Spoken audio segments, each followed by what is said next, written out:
My name's Ben Gleeson. I'm the Head of Airshow Operations here at Farnborough International. I've been in post now for 10 months. And my responsibility here is to ensure the safe delivery of all of the infrastructure, all of the exhibition and the trade sites here, the exhibition halls, the chalets and all the outdoor exhibit spaces.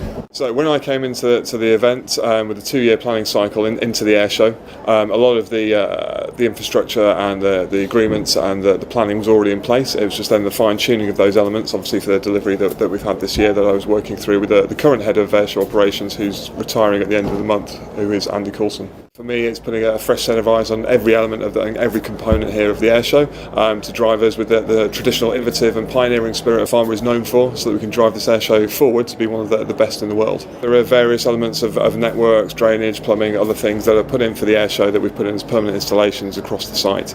So we work very closely with TAG, who own the airfield as a whole, and our leased areas of the site we then make investment in, so that obviously it will support the airshow as it moves forward, and we're future-proofing the site. Technology is obviously a key thing that we are looking at how we can improve efficiency across everything. We use a number of different systems at the moment. So we use WeTrack, which was developed for the Olympics. We use that for our project planning internally. We also use WeTrack as an incident management system here on site. So we have all of the local authorities and agencies in our show control centre using the WeTrack incident management tools. And that again is a really, really key thing for us in ensuring the communication flows and everything is logged as it needs to be on an event of this scale. Combined with that, we use other technologies like Smartsheet to make things more efficient with communication with our suppliers, and also for them to feed information to us as well as us to feed back to them. And then on top of all that, for the relationship with a lot of our contractors and the exhibitors, is a system called eNet from D2I Systems, and that is the equivalent of a portal of exhibitor manual, badges and passes, ordering systems, all in one portal, so that makes things as easy as we possibly can for them.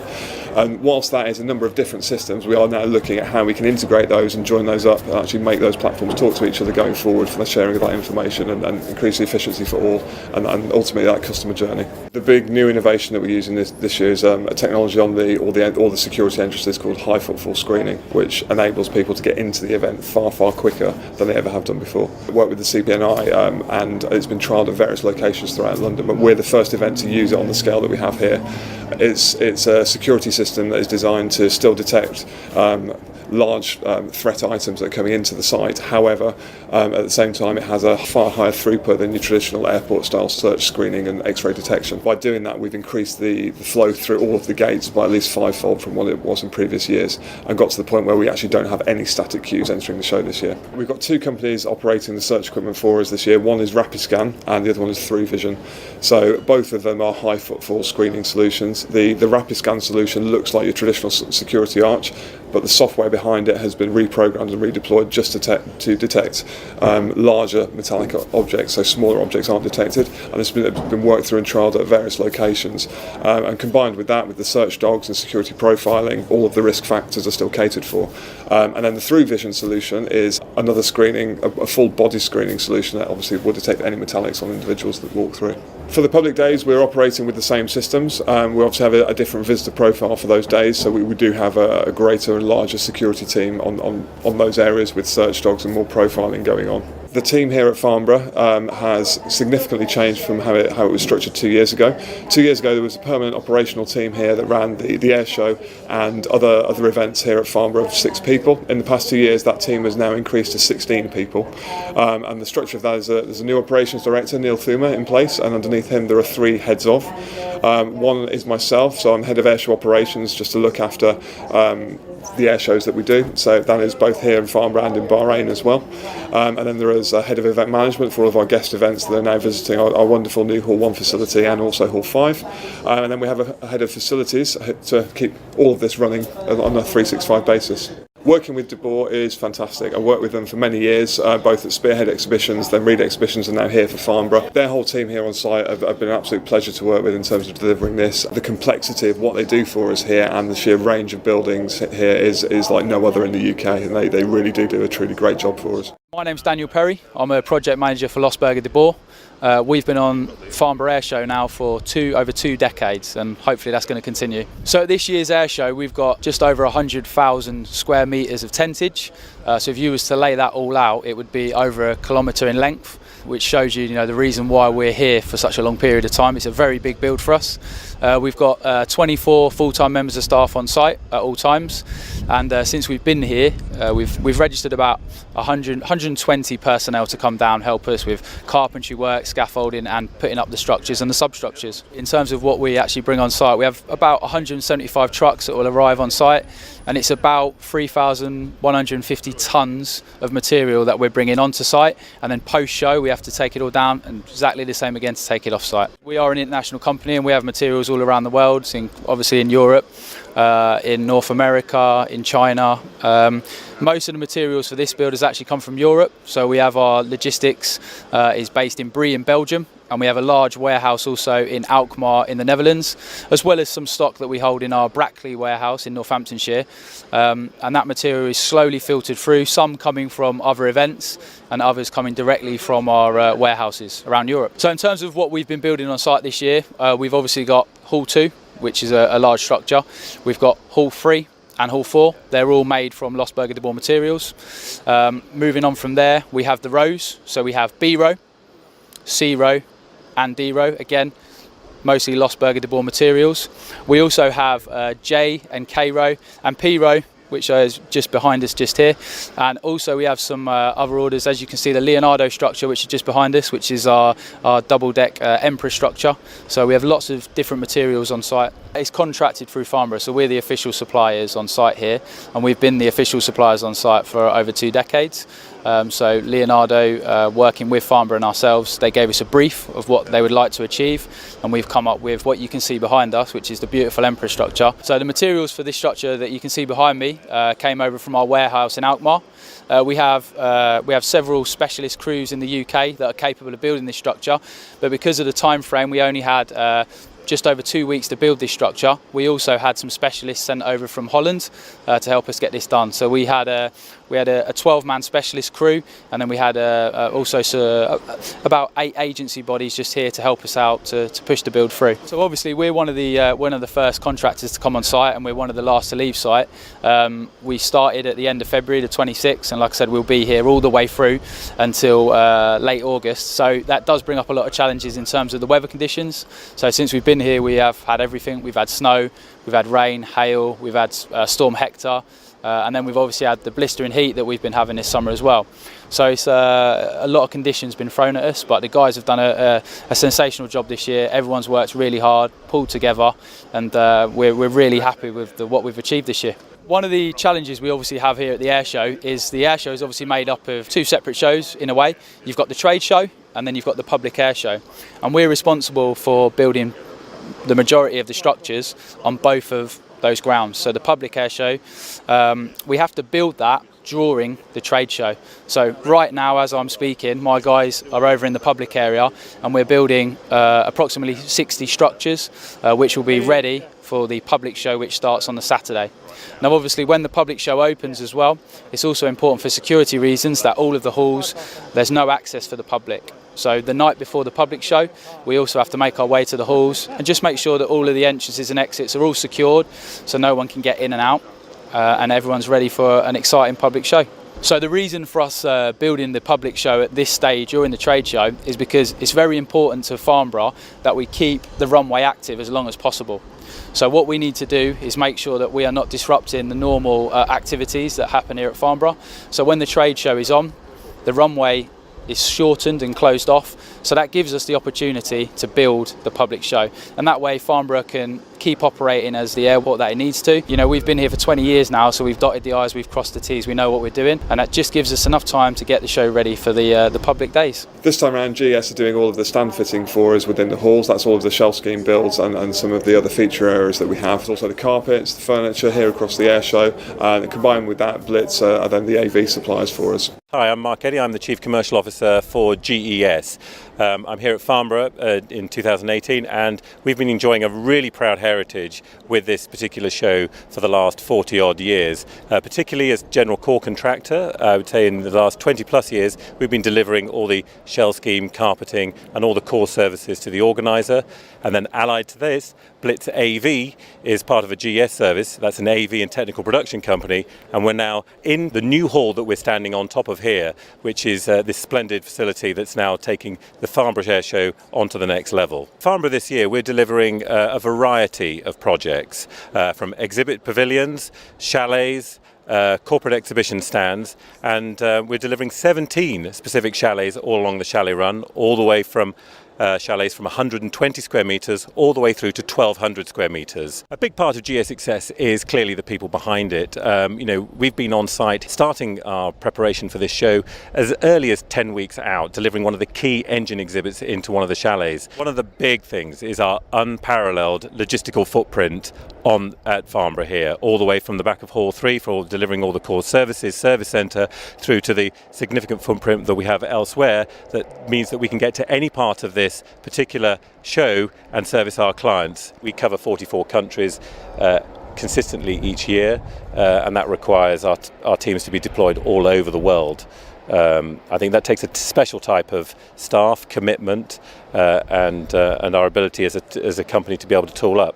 We do have strategic offices specifically in all of those time zones, so that clients know that they can dial into us and know that they're going to get that quality service that's consistent, that keeps their brand alive in the way that they would want it. The key partner that we work with here on site is DB Pixel House, and DB install all of the event networks for us across the whole site, and we work very closely with them, and we're looking at what technologies we can introduce for the 2020 event, again to just improve efficiency and connectivity for everybody across the site and how we can work with them. So I'm David Bully, I'm CEO of DB Pixel House, recently rebranded from DB Systems. The main thing we do here, the big thing, is the Farnborough network. So that's putting hardwired connections into the whole site and Wi-Fi networks as well. So we've got probably 150 kilometres of cable we put down temporarily, and we've got 30 miles of cable under the ground as well. We provide Wi-Fi for 4,500 people we had on the Wi-Fi yesterday, and then we also do another 100 little Wi-Fi networks around the show for probably 400 individual customers. So that's quite a large job. So we get involved on that on the production side, probably coming in sort of January, February time. So we've got a big team out doing that. And then on the other side of the tech business, on the AV and the IT rental, we've probably got about 4,500 individual bits of kit on site. So that's quite a large job as well.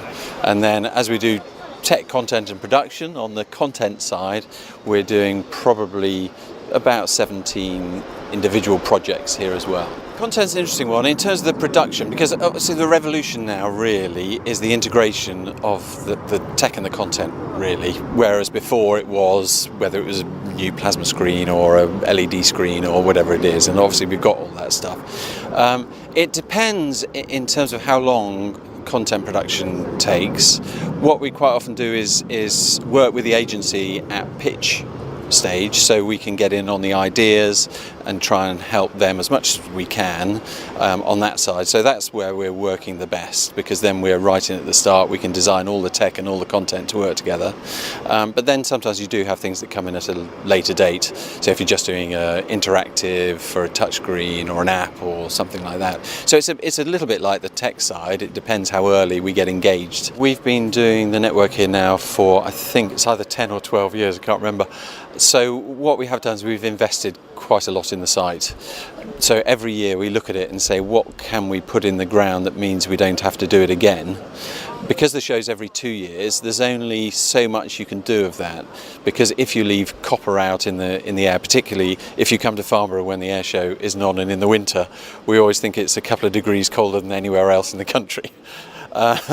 So if we leave the copper in the ground, it tends to degrade, and then you're going to have problems just with that degradation. So we want to rely on it, because actually when the president of Boeing or whoever is here picks up the telephone, which is our telephone, that needs to work, and when he's getting his emails need to work. It's mission critical because this is a proper business-to-business event. So we look at it as much as we can, and we have invested a lot of time and money in it. We're also an investor and key partner in Hall 1, so we're doing that now for the next 10 years. So we're looking always at what can we do long term. Managing the bandwidth is quite interesting because year on year we're seeing huge increases in the amount of data that's run around the network. So 2 years ago we were looking at about 1 terabyte of data every day. We had some stats in yesterday that's 3 terabytes of data running across the network. So one thing, because this is mission critical, we have backups on backups. So we have 3 separate 1 gig lines that come into the site. They're different points of presence. They're different ISPs as well. So we do as much as we can to legislate for anything going wrong, a digger going through something off-site, but it's the increase in bandwidth is huge. A lot of the technology suppliers have their niche areas, and that there's no one size fits all necessarily. And I think a lot of them are quite willing to work with each other because they can see the benefits of each other's products, and that's a real benefit throughout the industry. Hi, I'm Matt Blaine. I'm Managing Director of D2I Systems. We've been working with Farnborough for over a decade around CRM, ERP and access management systems. What the CRM, ERP and access control systems do for Farnborough is allow them to, on a day-to-day basis, build the show up. So sales, marketing, finance, operations. The ERP then goes into the actual operational management, CDM regulations, aircraft applications, access control for contractors, all the ramp up to the actual physical side. And then we go on the site during the 6 weeks of build and the final show to put access control systems in place that then are actually making sure people are in the right place at the right time. With the time that D2I have spent with Farnborough, we've been able to evolve the products. We talk about our CRM, ERP and access control, which is all linked to our core product Engage. With customers like Farnborough, we actually start to tailor the product to their needs, their specific business needs.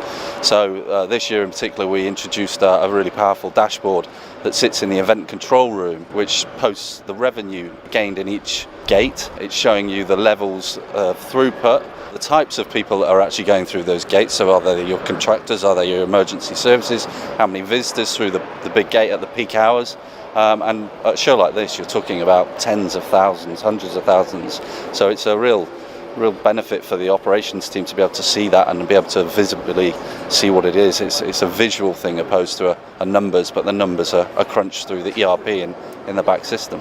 If you can imagine a kind of bird's eye view of the airport, a map with up to kind of 10 gates, some of them being very, very controlled gates because it's the airport side where the pilots and the aircraft are, to a kind of massive B gate that they call here is the visitor gates, where you've got high numbers of people. So that's you've got a visual of the map, then you've got the dashboards that are kind of telling you hour by hour what the throughput is, hour by hour the revenue, and then also actually telling you who's left on site. So it's operationally giving you an estimated ground number of individuals on site, and that can be critical for numerous things, not just marketing but also for the emergency services should they ever be needed. So as well as working with Farnborough, D2I worked with Bahrain Air Show, very similar, a slightly smaller footprint, but effectively lift and shift that same whole operation out to Bahrain. We've got the benefit of actually having a team out in the Middle East anyway, so operationally we're quite agile in being able to deliver not just in the UK for a show like this, but also elements of the Bahrain Air Show. As well as air shows like Farnborough and Bahrain, the product itself is scalable down to smaller events such as Geo for Diversified, where the product is the same in core essence but actually just scales right the way down.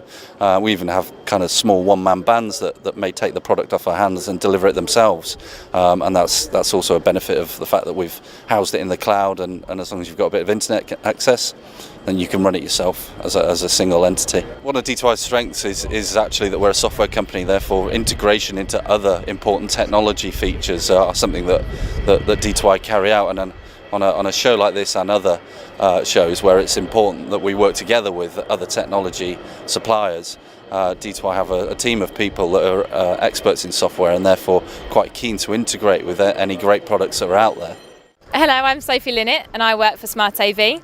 I'm project managing Farnborough Airshow 2018. Smart AV have worked on Farnborough Airshow for well over a decade, and personally this is my second year doing the airshow. Smart AV provide AV solutions for exhibitors in both the halls, chalets and statics for the Farnborough Airshow. We provide LED walls, 4K screens, touch screens, interactive elements, and we're always looking to bring in more interactive technology. Direct for Farnborough Airshow, we're providing an outdoor LED wall outside Hall 1. This has been sponsored by Embraer. We have got 16 LED walls in total, a combination of outdoor and indoor. We've used our corner LED. We've used anything from 5.9 to 2.6. We've done curved and flat LED walls as well. We've worked with the likes of both stand builders, exhibitors and end clients, some of those including Raytheon, Saab, Coleman and Embraer. Hi, my name's James. I'm Architect Manager for Freeman EMEA. Freeman has worked with the Air Show since it was show plans back in 2014. Farnborough Airshow uses one of our solutions which is known as Show Hub. This solution basically enables them to manage their own floor plan, look at their sales process and work out their net figures based on the types of stands that they've sold, their total net profit over the 2 years. Gives them the ability to manage their own plans without the need for anybody else to step in and get involved. For rebooking purposes, the Farnborough team will be using the ShowHub software, so we will have set them up with a brand new blank plan of the whole site, which includes all of the different halls, the chalets and the outdoor exhibition spaces. So they'll basically take this round on iPads with them during the show. They'll also have it on their sales suite. It allows them to meet with their clients and their exhibitors, show them where their stand is currently located, and they can click on it, they can see the size of it, they can put their clients' information in, their names, contact details. It will show them how much that space is worth, so the client knows what they've got to pay in order to secure it for next time round. It's a great tool because I think it allows them to sell a lot quicker. The process is not as long as taking booking forms across to a stand and trying to get the right person to have a look through, read the prices and what's available, what the payment terms are. This is a lot quicker, a lot more professional, a lot more efficient, and I think it turns around more sales to them at the show. The rebook rate is about 70% for the Farnborough Airshow, and then the rest of it's made up of a number of new businesses and emerging markets, effectively. So new areas like the Cargo Village or the Aerospace 4.0 area would be classed as new business, new emerging markets as well. As well as Show Hub, we manage a master CAD plan of the entire site. This is more of an operational tool because it is there for the site to use in terms of where the site services are, where all the halls are plotted in location to each other, where the chalet runs are, where the outdoor exhibit areas will be on the grounds, and then where the aircraft will be plotted during the show. Things move around at the air show, the planes move around constantly during the week and the public weekends, so we need to be on site to manage the movement of those, to make sure that an aircraft can exit a certain area onto the runway and then be able to get back in. It also shows us all of our site services that we have, so for other contractors on site that maybe supply internet or catering, they know where their points are for the services that they need. We work with a number of clients on new shows, new venues. We work with them to basically maximise the space and create as much value to the show for them. The process being that we would take a venue, we will work with a venue owner to basically have a look at what the regulations are for that particular show, where the emergency exits are, what their requirements are for health and safety, what the height of the venue ceiling is, where the services are, what physical obstructions are in the way, and we will work within those parameters to basically maximise the floor space available, giving them the best yield possible. Obviously, with this in mind, we also have to think about visitor flow. We want to make sure we don't leave any dead spots of the show, so we don't want one area of the show to be particularly quiet while another area is just rammed full of people. So many shows will often have feature areas that will be there to attract footfall. It'll be things for the client visitors to get involved with. It might be catering points, things like that aren't necessarily exhibitor related. So we will work with the organiser to position those in the best way forward so that we can attract footfall all around the hall and give the visitors and the clients and the exhibitors a good experience during the show. So in terms of past maximising of floor space for clients, there's not really a set amount of how much we can increase it by. It depends how well the floor plan was drawn in the first instances. I mean, we've had shows that we've managed to maximise the floor space by about 20%. 30% by taking in aisles, gridding the floor plan, because without understanding what you're doing you can end up with quite a chaotic floor plan, which probably isn't the best use of space. It really depends on the experience of the organiser. Some organisers have got a lot of knowledge when it comes to planning floor space. You usually find it with a lot of the bigger venues, they have more experience doing it. Some of the smaller venues, smaller organisers maybe don't use the best use of their space, and those are ones that we probably work on most to actually optimise and be able to get them a bit more space out of what they've got available to them.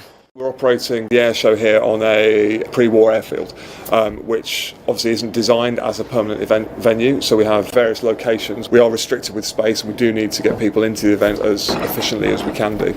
And 2 years ago there were a few hold-ups at the 2016 on some of the gates, so that whole process of how we get those individuals into the show we've completely reviewed from start to finish, and that starts from their journey wherever they're parking or getting off the train, with the whole wayfinding of how they then get to the gates and the bus journeys, and then all the way through the security process. So we've remapped and remodelled all of that with a number of consultants and professional agencies, and the focus of all of that is the customer experience and the visitor journey of how do we get those people in as fast as we can, but also as securely and safely as we can, all combined together.